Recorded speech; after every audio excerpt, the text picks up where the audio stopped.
just several years ago, Mr. Buffett was quoted that a nuclear attack is the greatest risk to Berkshire Hathaway Insurance. Given the present circumstances, what would the fallout be on Berkshire Hathaway Insurance if a nuclear event occurred in the populated world? There's really no place for two countries with large ICBM possibilities and who knows what else and everything. But we haven't figured that out yet. It's easy to go around and say this is a solution or that's a solution, but if you have two people with loaded guns facing each other, and and not everybody is likely to be totally rational. oh, well, we see so much irrationality in where people's self-interest is involved. They're doing all kinds of things to destroy themselves in terms of how they live their lives and everything. And it doesn't stop with as you move up the ladder. And some people do terrible things, and you just have to very much hope that they aren't in a position where they can do it all by themselves with the rest of the world as their supposed prize. Every day since August of 1945, every day, and accelerating dramatically when a second large country had the ability to kill millions of people, which has been magnified by an incredible factor. The truth is that there is a risk every day. It's a very, very tiny risk, but as anybody at this table could tell you, if you roll, well, they had a pair of dice out of the Desert Inn in Las Vegas for a while under a glass thing, and some guy throwing 32 passes in a row, and I don't know what, maybe the odds are 8 million to 1 against that, or 4 million to 1 against, 4 billion to 1 against it. But if you just keep rolling the dice, everything will happen. I mean, get 330 million Americans out tomorrow. Every American says heads or tails, and they do it every day. After 10 days, you've got 330,000 of them that have called the flip 10 times in a row, and if you do it 10 more days, you've still got a bunch of people who've done it 20 times in a row, and they really think they have learned how to control the flip. Well, the answer is the world is flipping a coin every day as to whether people who can literally destroy the planet as we know it, will do it. And unfortunately, the major problem is with people that have large stocks of nuclear weapons and ICBMs. When they talk about using tactile nuclear weapons because somebody will be upset because they're losing a war, I mean, does anybody think that somebody's willing to kill, hundreds of thousands of people with tactile weapons? I mean, why do they stop? But if they're, it is a very, very, very, very dangerous world, but we don't have any way of protecting There's no way against a big nuclear attack. No. I know a man who said, I know what I'm going to do if there's a nuclear war. I'm going to crawl under the table and kiss my ass goodbye. Well, yeah, and Charlie is in charge of loss control at Berkshire.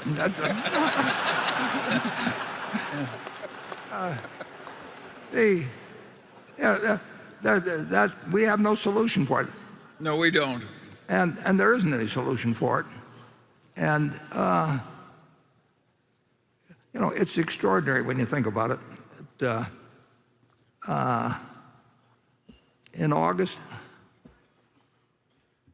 of 1939, September 1st, as you all know, Hitler moved into Poland, but nobody really knew that much about it here. I mean, the news you got from the newsreel you went to because the theater was air conditioned, or something. So if I went to the movies, which you wanted to do in the summer because it was air conditioned in August, September 1st in the case of the actual movement into Poland. But there was a few people on the screen and some guy with an authoritative voice telling you the German forces are just moved into Poland, and picture of a few tanks maybe. And it was over in a minute. Now, of course, all day, every day, you see people dying who you very much empathize with, and it could be you instead of them, and it's just so different. But in August of 1939, there was a letter sent to President Roosevelt about a month ahead of time. And why did he get that letter? He got the letter because Hitler was so anti-Semitic, basically. He drove all the Jews that could see it coming out of Germany, and among them were some great scientists. And Leo Szilard, who was, I think, obviously from Hungary, but somehow he got driven out. Einstein got driven out. And Leo Szilard lands eventually in the United States. And he writes a letter to tell the President of the United States, Franklin D. Roosevelt, that there's a bunch of uranium moving different ways or whatever it may be. I don't know anything about physics, zero. I don't know what the off and on sign is. But in any event, I know what the letter did, because he writes a letter and says, something big may happen in physics, and America better get to it first. But then he has the problem of, how do I get it to Roosevelt? Leo Szilard, who's he, the President of the United States? So he figures if he gets Einstein to co-sign it, the President will pay attention. And he's right. So he goes and gets Einstein, and the two of them send the letter, and they send it to Roosevelt, and they wouldn't necessarily have been in the United States if Hitler had a different, hadn't had the crazy views about Jews, basically. And so anyway, that letter went, and we developed the atom bomb before anybody else did. It was a very, very fortunate development that Leo Szilard and Einstein happened to end up in the United States rather than perhaps be someplace else. Who knows? But the accidents of history, and there's going to be more accidents in connection with atomic weapons. We've come close various times. I mean, we had geese flying over, somewhere up north, and NORAD gets a crazy signal. And we've had wrong training tapes placed one time we're in the Soviet Union or some, it looks like things are going on, and we can't do anything about it. And that is one risk that Berkshire absolutely has no interest in, even though you can say everybody in the world should have an interest, but it doesn't do us any good. The feeling doesn't do us any good to think about it. But that doesn't stop the fact that there are two powers in the world that, through miscalculation of the other's intentions, through all kinds of things, have come close in the past. And Charlie and I lived through the Cuban Missile Crisis, and we knew there was some chance that weapons of mass destruction would be used, and believe me, there's a lot more bad that can happen, and humanity has not really come up with a counterforce to technology. I mean, if you live back in the caveman ages, if you were a sociopath or something, you threw a rock at the guy in the next cave, or something. I mean, it was sort of proportional to, and we kept developing, and there was this breakthrough where technology has totally outrun humanity, and we'll see what happens, but so far so good. And Berkshire does not have an answer, though. There's certain things we don't write policies on because we wouldn't be able to make good on them anyway, if it happened. And everybody would know we wouldn't be able to make good on them. So you have that risk, and there's nothing Berkshire can protect you against.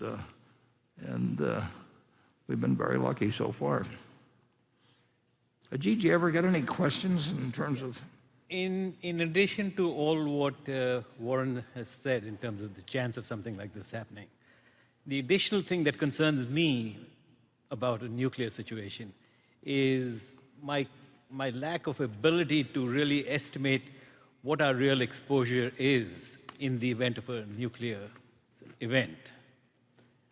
When you're talking about other big exposures we have, earthquake and hurricane and cyber, I can, with some reasonable degree of accuracy, have a point of view in terms of how large our exposures can be and how big our loss can be.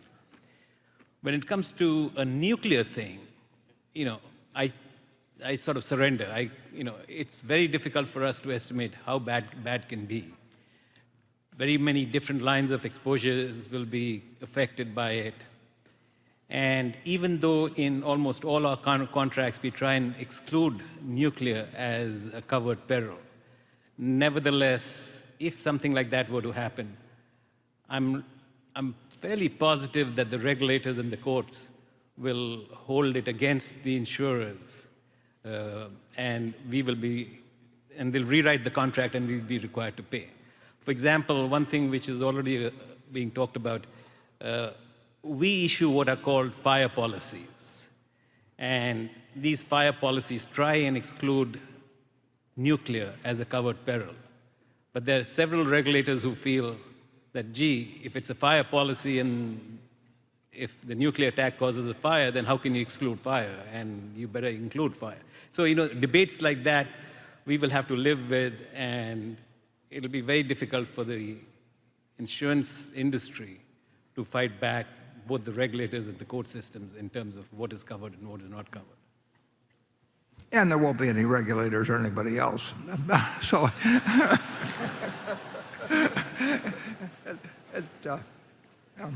we'll leave it to a million years of reconstruction. Einstein said that, he said, I know not what the weapons will be for World War III, but I know the weapons for World War IV will be sticks and stones. There's a lot of things. I mean, it just, if you're worried about the effect of nuclear attacks, you got other things to worry about than the value of your Berkshire. I'll put it that way. and what other cheerful things? Station. Warren, you want me to touch on the cyber? Oh yeah, sure. Yeah, I'll just touch on the cyber because it was raised, and when you do think of Berkshire and they use Berkshire Hathaway Energy as a reference, but cyber risk and managing that risk, both at Berkshire, really falls across all of our subsidiaries, and it's a constant risk that's there. It's one of our greatest risks we're always evaluating and trying to literally defend against. And if we use Berkshire Hathaway Energy as an example, we would receive billions of attacks every day against our various operating systems. So that's basically what our team is in place for both they harden the assets to deflect it, and then evaluating the underlying attacks we have, every second of the day. And by the way, that would we'd have a number of operating subsidiaries that experience that, but obviously it's the rail and the energy and a few others that we spend a lot of time on, a lot of effort, a lot of resources. And the good news is that through to today, our teams have done an exceptional job. We really haven't had a significant event. We've had some minor events at small businesses, but across our major businesses, across our major operating systems, we've had the proper security protocol in place to avoid events, but it never stops. Our team would tell you that every day that's a risk they recognize and a risk they're addressing within the businesses. So a significant risk, but a significant priority for all of our operating teams. Yeah, and I would add one thing. I think Greg knows way more about this than I do, but my impression from everything I've seen is that you always have, historically the private industry has always said the government can't do anything right, and government always says that the private industry is just thinking about itself, all these things. The truth is, from everything I've seen, is that the cooperation between government and business in terms of trying to minimize the threat of cyber problems, I think has been magnificent, basically. Yeah, excellent point. When it comes to cyber, the collaboration between a variety of U.S. agencies and our individual businesses, it's incredibly strong, including down to the certain agencies will submit basically a lot of our operating data on a daily basis, where they're helping us go through it to identify if we have a bad character, a bad individual who's maybe penetrated into our system. So it's a strong collaboration, and Warren, you're absolutely right. It's very unique to see how both the industry and the government's working so closely. But I think we both recognize it as such a significant risk. We have to stay strongly aligned on the approach. It's a real partnership. It's a Yeah. real partnership, and we can do better because the government is helping us, and the government can do better because we're helping them, and there's no lack of will on either side. And cyber, I mean, it blows your mind on sort of the nuclear is the number